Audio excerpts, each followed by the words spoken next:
அதே மக்கள் இங்கே பாருங்கள், நம்ம திருச்செந்தூர் முருகர் சன்னதியிலேருந்து நம்ம கோபுரங்களை கோபுரம் பக்கத்துலோடி சுற்றி வர்றதுக்காக முருகர் தேர் வந்துக்கிட்டு இருக்கு. அதுக்கு பின்னாடியும் முன்னாடியும் மக்கள் கூட்டத்தை பாருங்கள். லட்சக்கணக்கான மக்கள்கள் எப்பவுமே முருகரை தேடி வந்துக்கிட்டு தான் இருப்பாங்க. முருகருக்கு முன்னாடி யானை முன்பக்கமாக போய்கிட்டே இருக்குது. நம்ம இதில் பார்த்திங்கன்னா தைப்பூசத்துக்கு எல்லோரும் மாலை போட்டு நடப்பாங்க பார்த்தாங்க.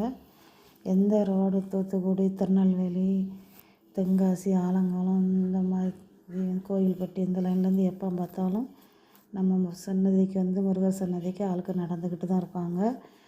எல்லா ரோடுகள்லேயுமே மக்கள் கூட்டம் அலமோதும் பார்த்தாங்க. அன்னதானமும் எல்லா இடமும் நடக்கும் பார்த்தாங்க. நம்மளுக்கு சாப்பிட்றதுக்கு வயிறு தான் வேணும். டீ, காப்பி இந்த மாதிரி பிஸ்கட்டு, தண்ணிக்கு எங்கே பார்த்தாலும் முருகர் நம்மளுக்கு பசி தீர்த்து வைப்பார் பார்த்தாங்க. இங்கே பாருங்கள், தேர் போய்கிட்டுருக்கு. தேருக்கு முன்னாடி யானை போய்கிட்டுருக்கு.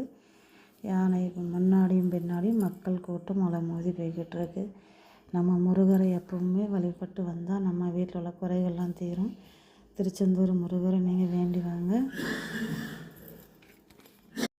உங்கள் மனசில் என்ன கவலை இருந்தாலும் முருகர் தீர்த்து வைப்பார்.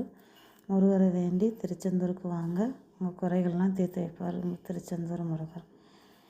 இது பிடிச்சிருந்தால் லைக் பண்ணுங்கள், சப்ஸ்கிரைப் பண்ணுங்கள். திருச்செந்தூருக்கு வாங்க, முருகரை வழிபட்டு போங்க. குடும்பம் நல்லாயிருக்கும்.